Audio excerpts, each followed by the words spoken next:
So we're live streaming this event, and I'm told it's in 45 more seconds, so I'm not quite...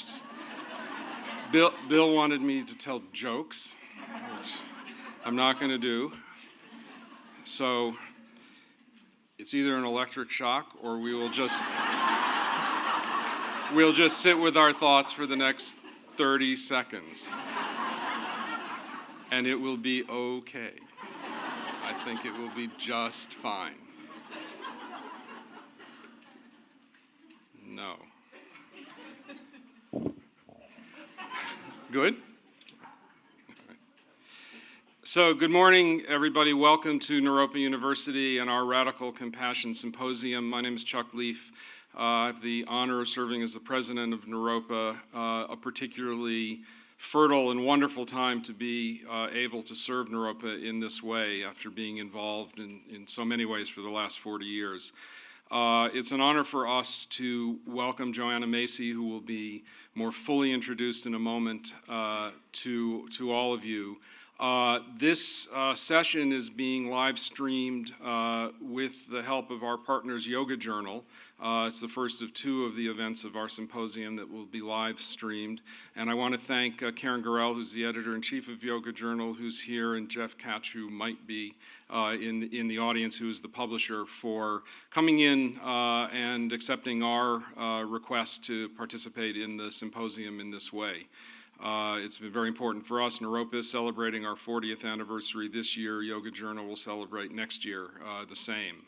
And we've had lots of interactions with Yoga Journal and the lineage of Yoga Journal editors over the years who have been frequently connected to Naropa. So it's a delight for us to be able to reconnect in this way. I'll also point out to people who are checking in for the first time with our symposium that our partners in Shambhala Publications have issued a wonderful ebook, free, teachings from a number of the speakers that are here today and some others who are not, and that's available through the naropa.edu website, and I'd encourage you to take advantage of that generous offer from Shambhala Publications.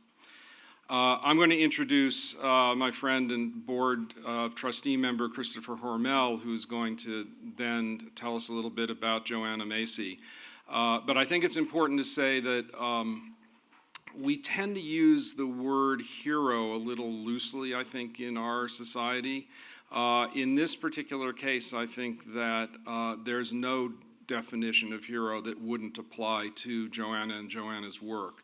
She's had an incredible impact on Naropa students, faculty over the years on her visits here, and it's really provided her work has provided just a profound underpinning for our environmental leadership and environmental studies program, and then beyond that into a number of the other programs. And so it's a delight for us to be able to welcome Joanna back, and a delight for me to be able to introduce Christopher, who, apart from being a member of our Board of Trustees, kind of represents what Naropa's pedagogy is all about, which is the oral transmission from teacher to student of wisdom. And in Christopher's case, he was lucky enough to have in Joanna Macy a teacher who was willing to put up with him and impart wisdom to him,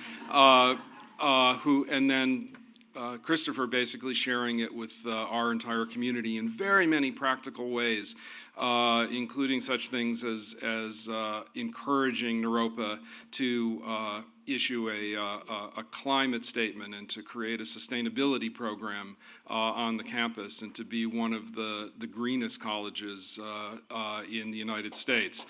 And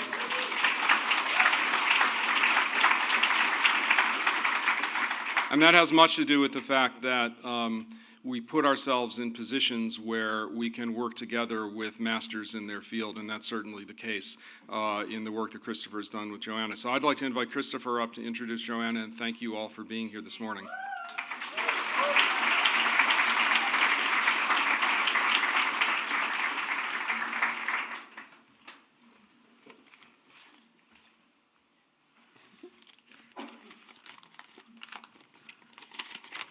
Hello, everyone.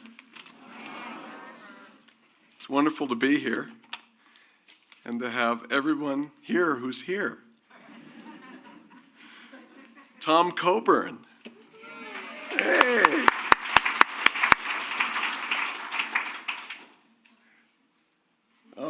Wow, this is great. Well, I better do my job. So, Joanna Macy is a scholar of Buddhism, general systems theory, and deep ecology. Her lifetime of work addresses psychological and spiritual issues of the nuclear age, the cultivation of ecological awareness, and the fruitful resonance between Buddhist thought and contemporary science. She's the root teacher of The Work That Reconnects, a groundbreaking theoretical framework for personal and social change. Many people around the world have participated in Joanna's workshops and trainings, including here at Naropa, as Chuck mentioned. Her work helps people transform despair and apathy in the face of overwhelming social and ecological crises into constructive collaborative action. Constructive collaborative action. That would be good. We're trying. It brings a new way of seeing the world as our larger living body, freeing us from the assumptions and attitudes that now threaten the continuity of life on Earth. I want to personally thank Joanna for her hard work and her kindness because of how it's helped me to face despair and overwhelm in my work as a nuclear guardian. As a trustee of Naropa University, I want to thank Joanna for coming here all these years to teach us, to work with our students, for being a good friend, a good supporter, an excellent cheerleader at times when we really needed it. So we have come to use Joanna's teachings in many of our programs, and we are looking forward to further collaboration with Joanna coming in the future. I want to introduce the one and only Joanna Macy.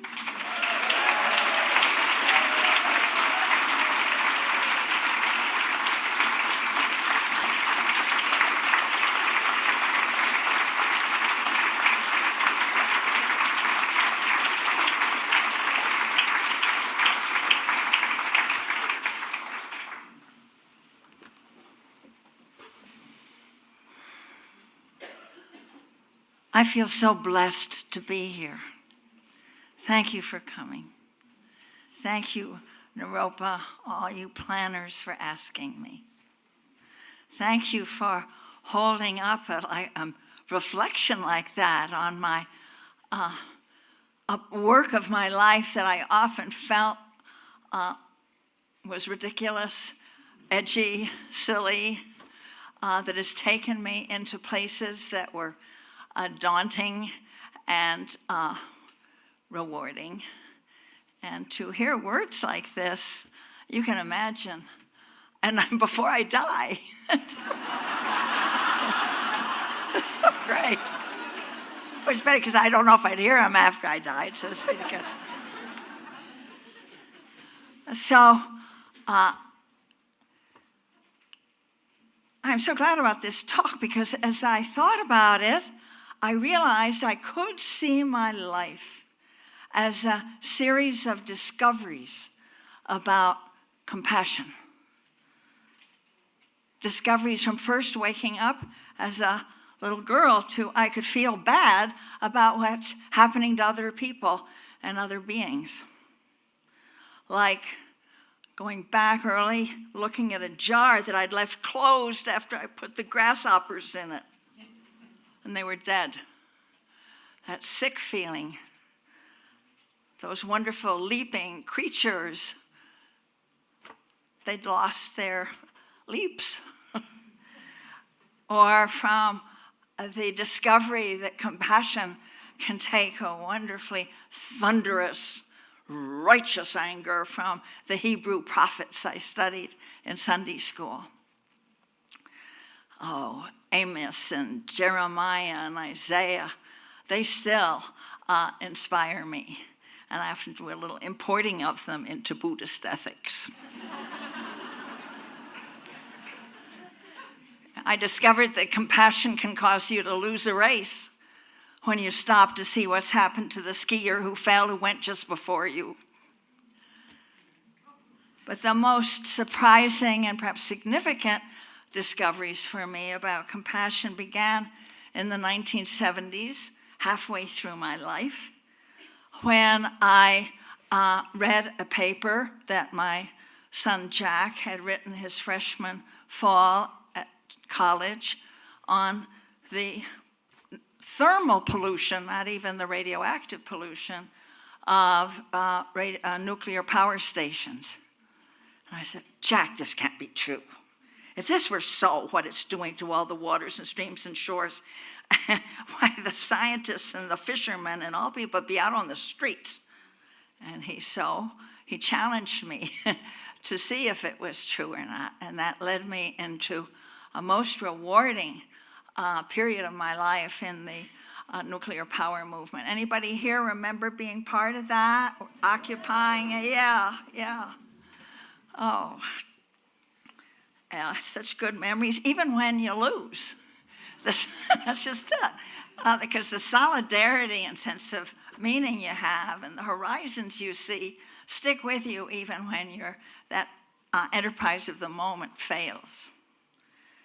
As did a citizen lawsuit that I got involved in against the Virginia Electric Power Company. They were racking the fuel rods much too close together after taking them out of the core, and it was very dangerous, risk criticality, and I was the only non-law student on this, and so they put me to work doing research. And I learned things about what happens to living organisms the closer you get, even without an accident. So I had this information, and I'm sure many of you have had this experience, that you have some information of great import, and it's burning a hole in your heart or cracking it open, and you want to tell people. And then I found that people weren't thrilled to hear what I had to say, and that they'd change this topic, and their eyes would glaze over. And so I was tempted to agree with many organizers and environmental and anti-nuclear organizations that the public was apathetic. Public was in denial. Public didn't care. But I thought, is that true? One day my daughter, who was in high school at the time, came home with a riddle. What's the difference between ignorance and indifference, she said. So I, being very literal, said, well, there is ignorance, is not knowing. And then she just shrugged her shoulders and I said, I don't know and I don't care.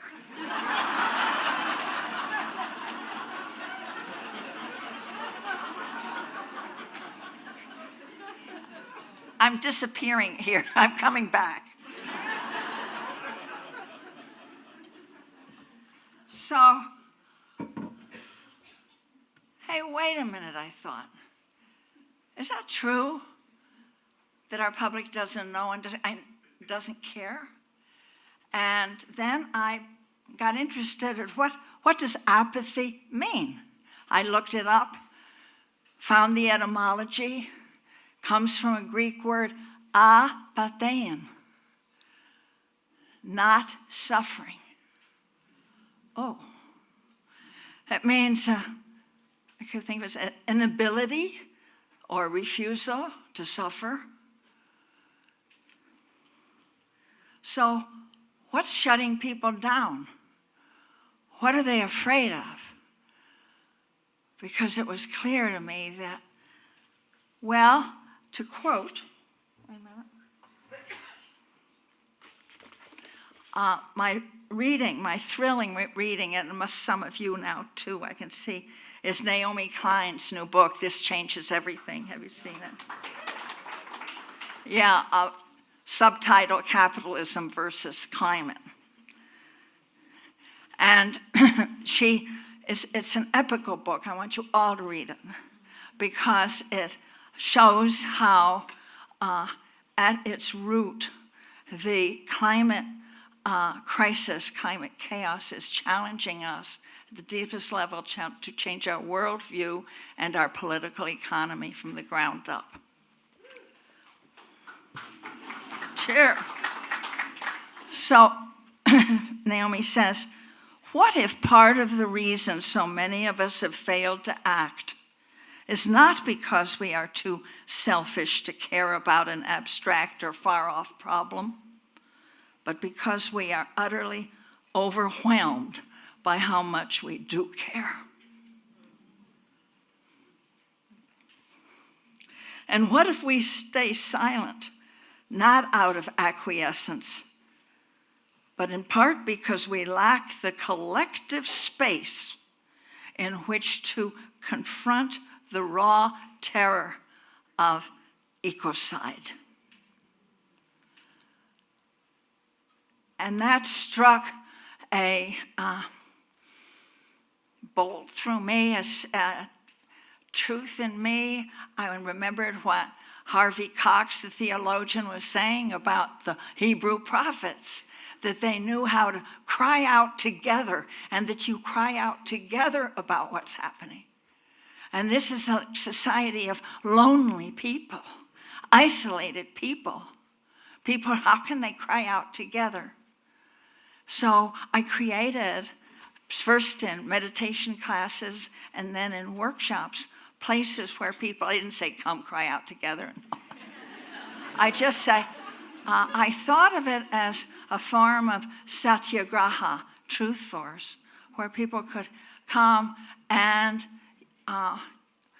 using various methodologies that weren't too threatening, invite people to listen to themselves. Well, they listened to each other, but I knew then it was clear that the voice that most people need to hear is not mine or any experts or any psychologists or any sociologist or any famous author, but the voice from within them.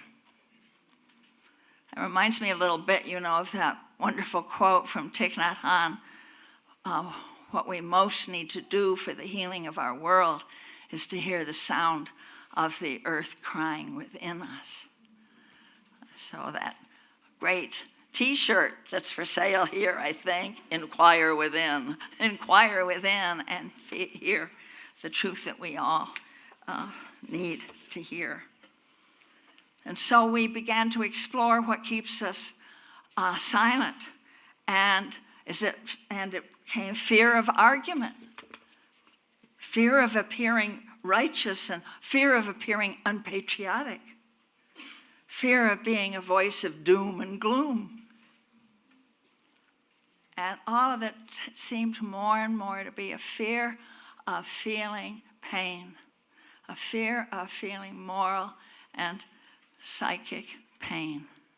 And so we walked in this work that became what Christopher was just identifying as the work that reconnects. How we can walk through that doorway. It's the pain that we hold for our world. And it really helps to have a collective space, as she said, because what is coming down on us now around our planet is, I think, almost too much for the separate psyche to take in. We need to look together. We need a space to take that in and be with that together. And so I have no, I don't. Oh, thank you. Oh, yeah.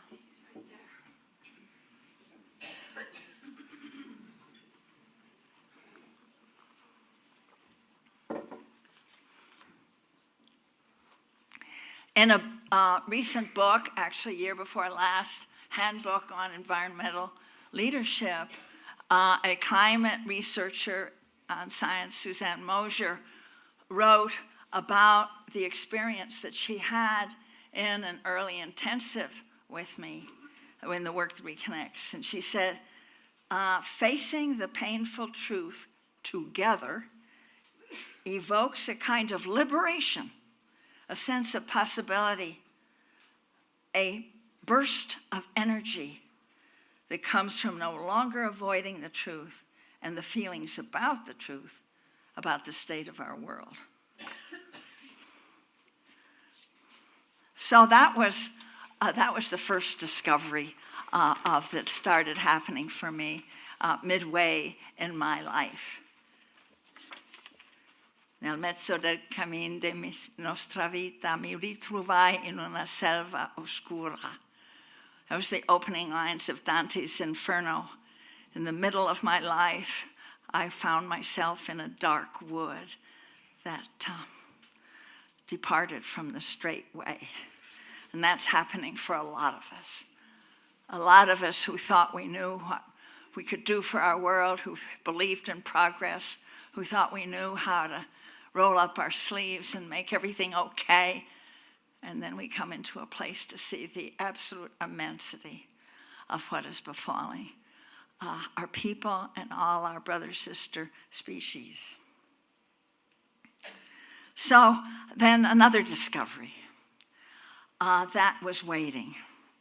And that was that in this burst of energy, it was the realization that as we spoke the truth of our concerns, we found that these concerns themselves extended beyond the personal ego, beyond our individual needs and wants. In almost every case, in literally every case, people were pouring out their hearts of things they'd been ashamed to talk about publicly, which actually was out of the profound concern for the future of us all, human and non-human, of this exquisite planet with its systems so intricate and complex that they've given rise to self-reflexive consciousness and to begin to see what the last 500 years has done to our habits of living on this planet and the technologies that have enforced those, the driving forces, has been, well, those are concerns that come not from the separate ego, but more from the boundless heart of the bodhisattva. And I got the hit that, oh, I'm hanging out with a bunch of bodhisattvas. And they're ordinary people. You take anybody, and that what matters most in this time reveals this immensity. And then, so it's in a shift of, and what's one of Tina Fields was just talking about this. Why am I bothered telling that? I should say, remember what Tina said, that opening up to our interexistence in the web of life. That's our deepest identity. So this was very exciting to me as a Buddhist scholar because I thought, that's just what the Buddha said about Paticca Samuppada. Dependent co-arising, the central teaching of the Buddha. And I wanted to tell people and clap in the workshops that you are proving it, the dependent co-arising of all phenomena. But fortunately, I found another expression for that. A secular expression that was deep ecology. And that by facing our pain, we came to a transformed world view. And could experience then, once you acted, you could experience that on behalf of which you were acting was like working through you, the web of life acting through you. You could just show up, and you realize that you could act and not depend just on your private supply of smarts and valor and ingenuity and cunning and all that, because there was something much stronger pouring through you. One of the first times I encountered that was with my collaborator in many ways. First time I met him, John Seed of the Rainforest Information Center in Australia. And he told of the time in his life where he had an epiphany that transformed his understanding of everything. And that was when there was a last stand of tall trees from the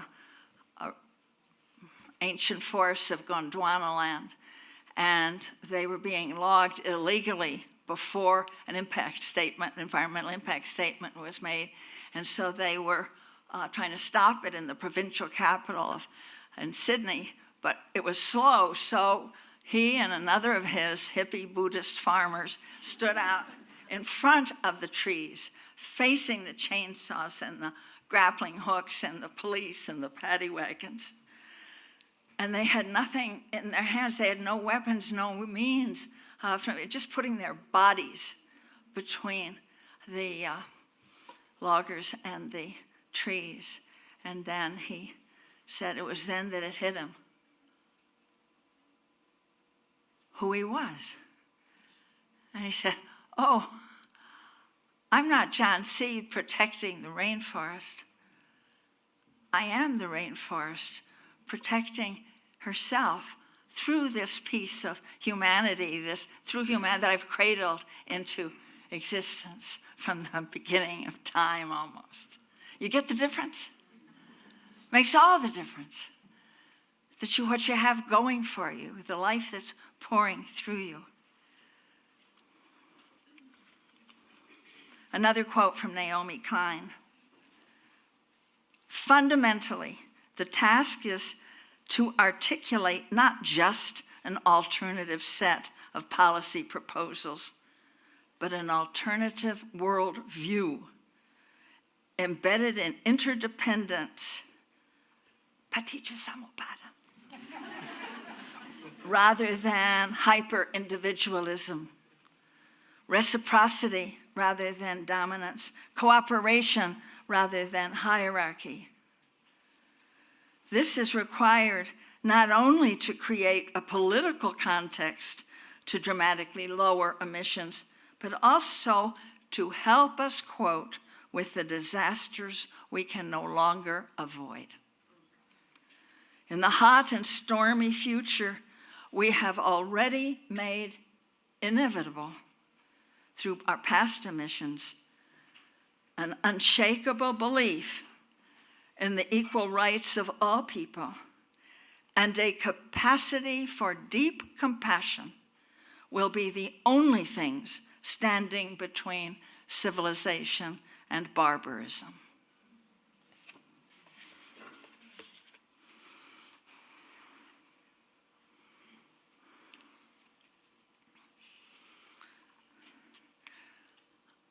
Another discovery in the midst of all this was that the Mahakaruna, the great compassion, takes us into the whole story, us of life on earth. It takes us into deep time. And that's particularly I was feeling that right from the start in my concern about the stacking the fuel rods too close. It was about what that would do for the future ones. And when you stop to think about a lot of the causes that you're identifying with and supporting, you will see in your own motivation a deep concern for those who aren't even born yet, for those generations from now.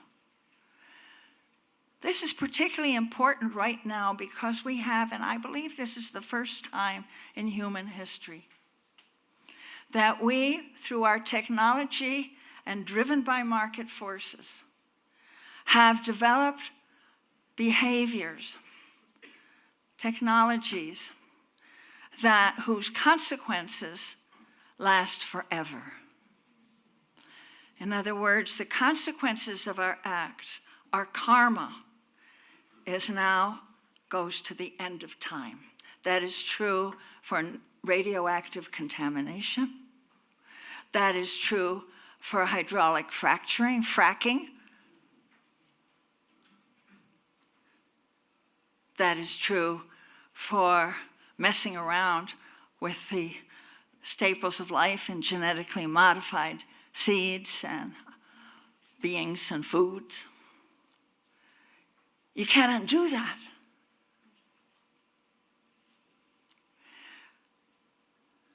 So we can feel sad about that, but look, it's done something to time itself. We have grown up with a one-way arrow of time. Past is behind us, irretrievable, it's over, gone, forget about it. Future keeps receding, you never get there. We're right here in this ever-shrinking experience of the present, doing what we have to, what we're driven to by the very mechanics of late-stage capitalism and the industrial growth society. It makes us crazy. So now that we see and can experience how our karma takes these, and our story of life on earth that comes to us with the new cosmology, and it bends the past and future into a circle that encloses us. So instead of being a little shrinking box of present time, separate off what Robert J. Lifton, the psychiatrist, calls the broken connection, this ominous and fateful sense of breaking off from the past and the future. It does make us crazy. Instead, we are there in the middle, and the past and future encircle us.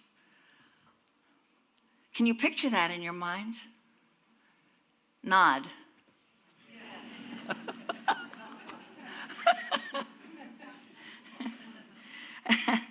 And so this has been, for me, over the past decades, and the arising of the nuclear guardianship ethic, and in the actions that they inspire, such as the Rocky Flats nuclear guardianship that Christopher was mentioning, and that I see right before me my heroic companions, Leroy, Judith, and others, that we are motivated by something deeper and huger than our personal lives that bring us into a big stage of history. And we not only can feel, at least I won't speak for them, but for me, I can feel the ancestors and the future ones, whether they wear human faces or whether they're furred or feathered, they are around me, because this is the dance of life. And at this moment that we're inhabiting right now in this generation, the link of the life is kind of weak. If you sense that, a little frayed under these market forces and technologies, these institutionalized forms of greed, hatred, and delusion that we're facing, you can feel kind of marooned and kind of easy to give up. And so when you bring to mind the future ones and the witness of the past, they're like a cloud of witnesses. And you will experience them differently. We do a lot of work with deep time in the work that reconnects, but as I experience them, they sort of live behind my left shoulder, the future ones. They have a sense of humor. Sometimes I say, oh, I don't want to do any more of this. I don't want to look at it. We're trying to close Diablo Canyon, which is on the Pacific shore in California, which is a Fukushima look-alike.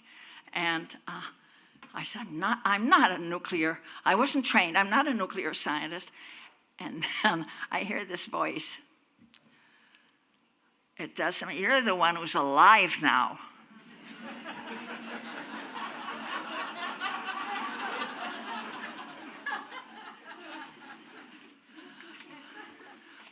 Look where compassion takes us.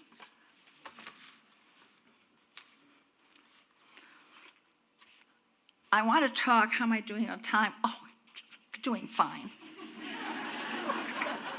Phew. I'll catch my breath. I'll drink a spot of tea, and you just imagine the future ones talking to you.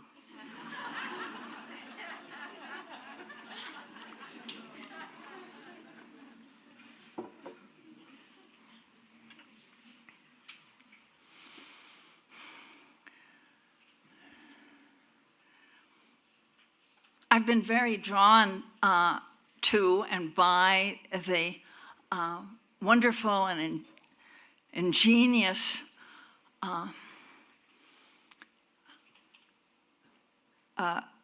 actions and organizing that's taking place now on the local level. Certainly that's true with climate regulation. Just forget about Washington, even some of the states, but look at the cities. Oh, that's where a lot is happening. And then when you look down, look at the towns and where people where they're making common cause for fighting GMOs or organizing farmers markets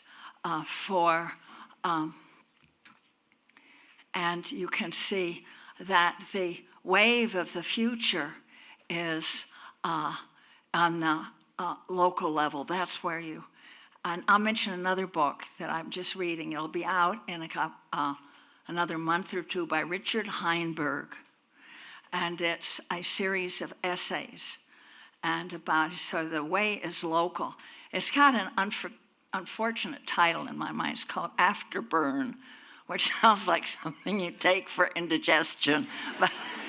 But he begins by talking about the great burning, which we're doing with our internal combustion machines, and burning up the old ancient forests and coal seams and everything at an increasing rate.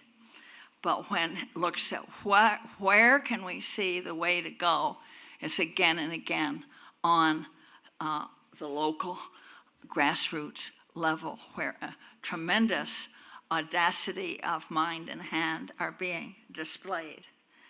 And I think of the old wobbly slogan of calling on us to build the new within the shell of the old. Don't waste your heart and mind trying to pull down what is already destroying itself, but come in to where you're almost below the radar and reorganize life. This is what is happening with the Sarvodaya movement in Sri Lanka, where I studied, which is working to organize villagers on learning the social teachings of the Buddha. And so that so as I look at this, I see what we need.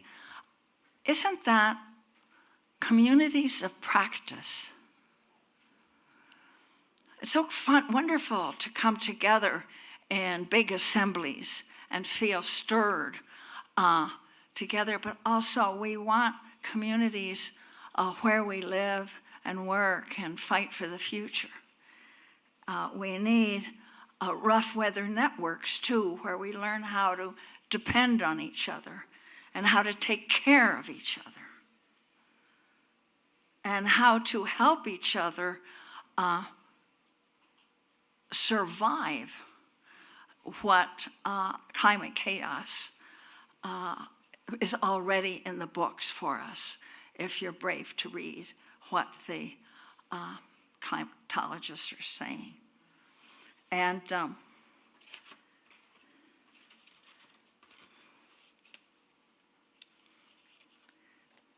this Suzanne Mosier I quoted before is a consultant on climate, and the Handbook of Environmental Leadership on Climate says, we need to have communities where we learn together how to hold what is happening to and in our world, where we can learn to mentor, guide, and assist people in processing enormous losses,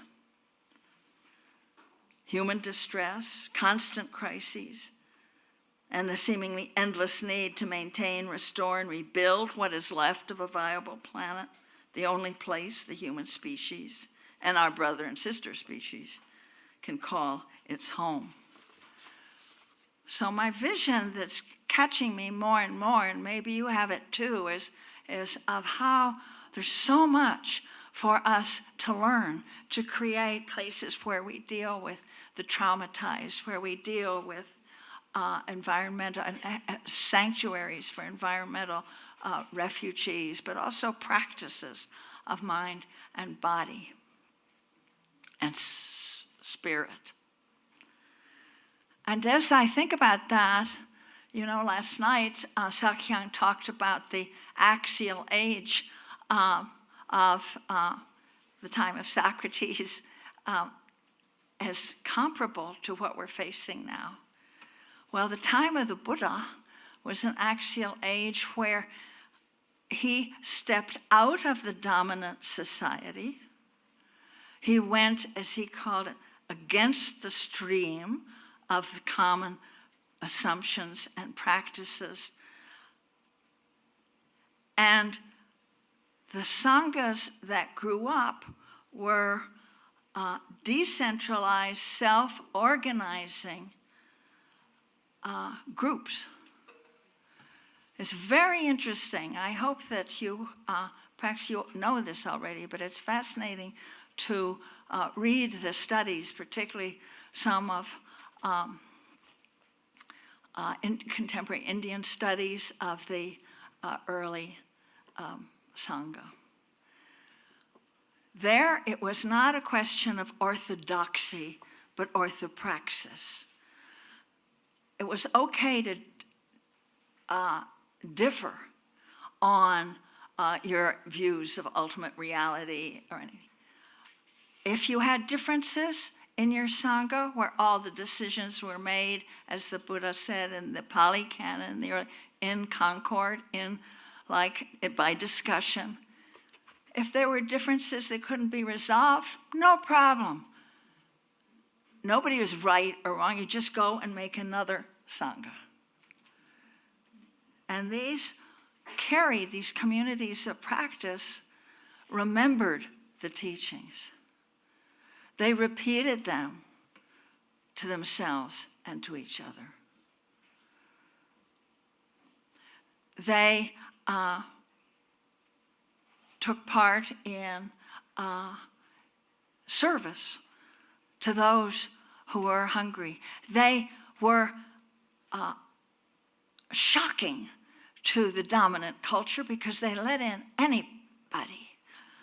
Runaway slaves, soldiers going AWOL, people from the lowest of the chaturvarnas and the castes that were, so that the whole group were viewed as outcast because they didn't observe the niceties of the social discriminations. They were communities with radical economic sharing and actually suspension of private property and practicing political participation in their discussions. Well, I think in this axial age, that's something that we can find an appetite for, isn't it? That we might find ourselves already doing in a way and urging ourselves to do more. So as the Sakyong said last night,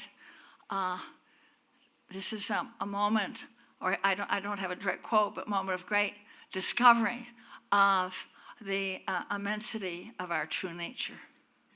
And not let old definitions of what the human is, old sour views of people who were define who we are. Because right here in Naropa, as Tina Fields was bearing witness to, people are opening up to an immense understanding of the life that is in. As St. Francis said, una immensa vita. That's what's there for us at this time. And it's so wonderful to experience it as we link arms with each other, that you aren't bothered by worrying, oh, is this going to work or not? Oh, come on. How do you know? You can't know. So you learn to live with all this uncertainty and let it just summon up the blood. Yeah. So I want to offer you two, wait a minute, I have it here, kind of practices. Because I have found in the work that reconnects that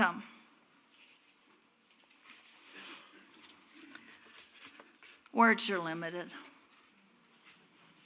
Words are so often like a rear view mirror where you see what you no longer really are. But so more and more it's meditation, it's prayer.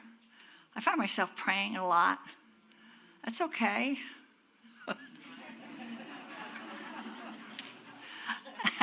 And poetry and music. So I'm going to give you those three at the end of this time with you. The first is a meditation, kind of prayer that starts with an owning of our pain and how being fearless about the pain you're feeling can open you out into a huge field of compassion. So this was written, I found it was published in London right before at the time of the first Gulf War in 1991. And it can help us right now. So here, meditation in this time of war. We are at war, you know. And there are many voices at NATO and in Washington that tell us that we must continue the bombing and be ready to put boots on the ground, as if that had solved anything in the last 23 years of carnage in Iraq and Syria. When we feel such grief as this, there is a temptation to fold, to shut down. So this is a meditation on not shutting down. We can let the grief stretch us instead and open us wider to the powers of life.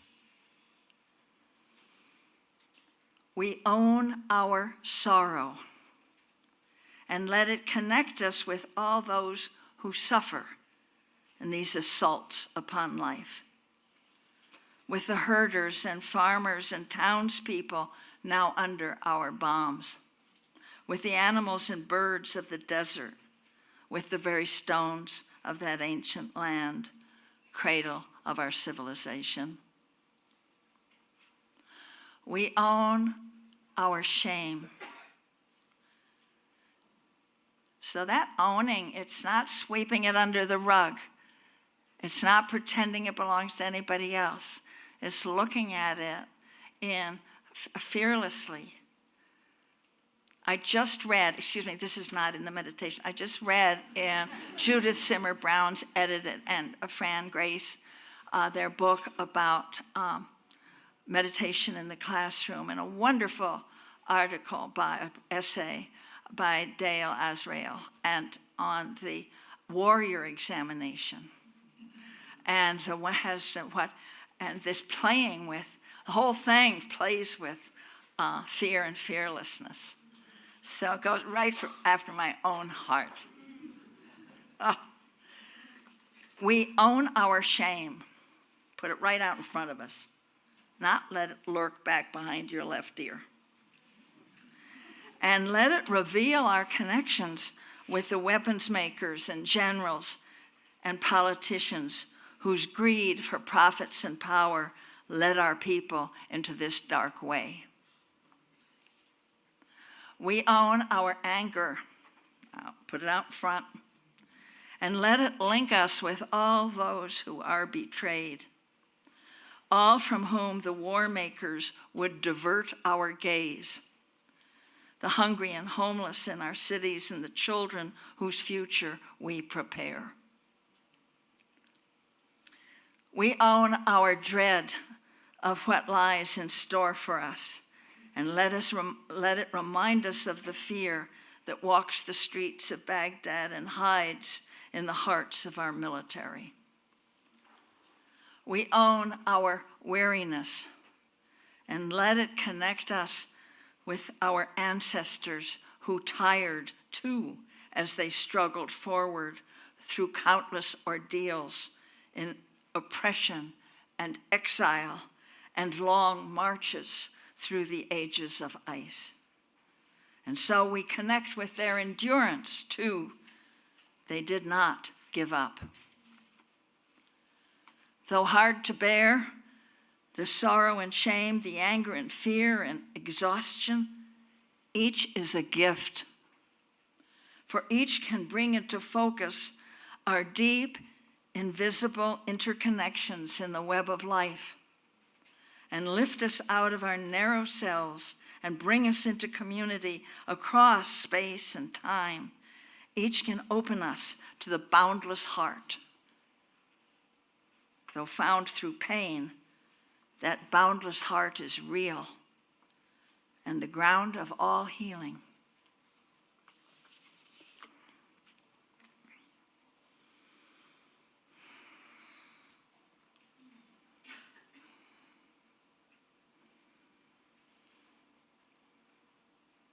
So now I'd like to offer a poem that has given me tremendous gifts. And I think I've stood in this room and given it to you before. I can't be sure, so you'll forgive me. But you know, I think I've read and said it and repeated it to myself about 562 times. And each time it brings. So I'm going to say it through once and then interrupt myself and maybe. But the first line of it, this is the last sonnet to Orpheus by Rainer Maria Rilke.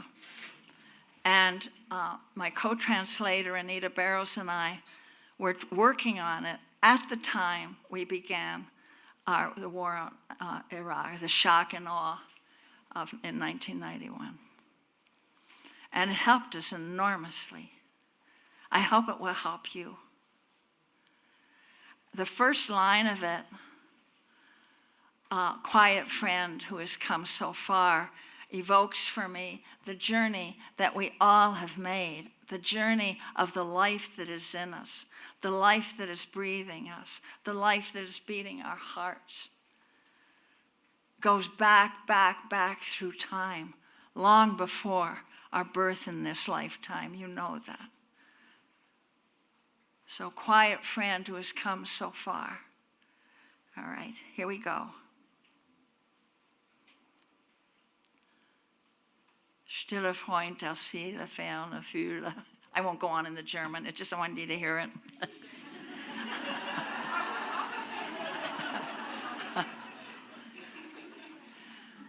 Quiet friend who has come so far. Feel how your breathing makes more space around you. Let this darkness be a bell tower, and you the bell, and as you ring, what batters you becomes your strength. I bet you want me to repeat that line. Let this darkness be a bell tower, and you the bell, and as you ring, what batters you becomes your strength. Swing back and forth into the changes. What's it like, this intensity of pain? If the drink is bitter, turn yourself to wine. In this uncontainable night, be the mystery at the crossroads of your senses, the meaning discovered there. And if the world has ceased to hear you, say to the silent earth, I flow. And to the rushing water speak, I am.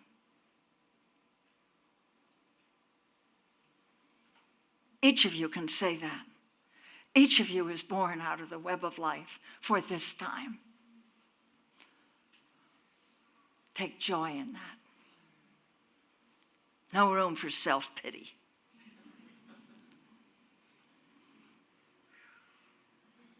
So now the third and last gift is music. And I'm going to, it evokes our place in time, immensity of time. And it is the words. I'm asking Kathleen Sullivan to come up. We did a 30-day intensive in the work that reconnects 7 years ago now. Wow, 7, 8, anyway. And in the course of it, I asked Kathleen and another musician if they could set to music the words that have just haunted me from the Avatamsaka Sutra, where the Flower Garland Sutra, where the company that we keep is evoked through space and time, and space and time, big, small. It's a holographic experience of the universe, where the whole of it is experienced in every part. So it's both the most recent science and the most ancient of mystical awarenesses. So this is what Kathleen has come up with in terms of music, and she's going to sing it herself. You could be so glad I'm not going to try to.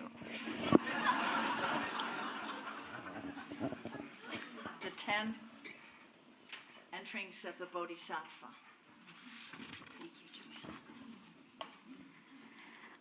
Joanna. When a bodhisattva attains the 10 wisdoms, she can then perform the 10 universal enterings.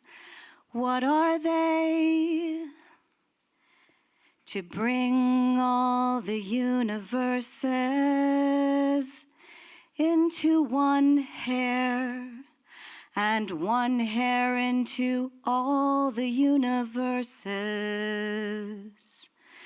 To bring all sentient beings' bodies into one body, and one body into all sentient beings' bodies. To bring inconceivable kalpas into one moment, and one moment into inconceivable kalpas. To bring all the Buddha's dharmas into one dharma, and one dharma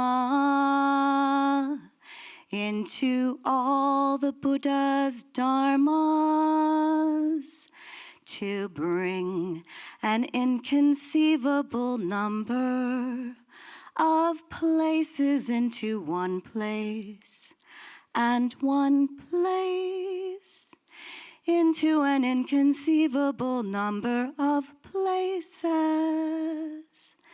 to bring an inconceivable number of organs into one organ, and one organ into an inconceivable number of organs, to bring all organs into one non-organ, and one non-organ into all organs, to make all thoughts into one thought, and one thought into all thoughts, to bring all voices and languages into one voice and language, and one voice and language into all voices and languages, to make all the 3 times into one time, and one time into all the 3 times. This is the supreme samadhi.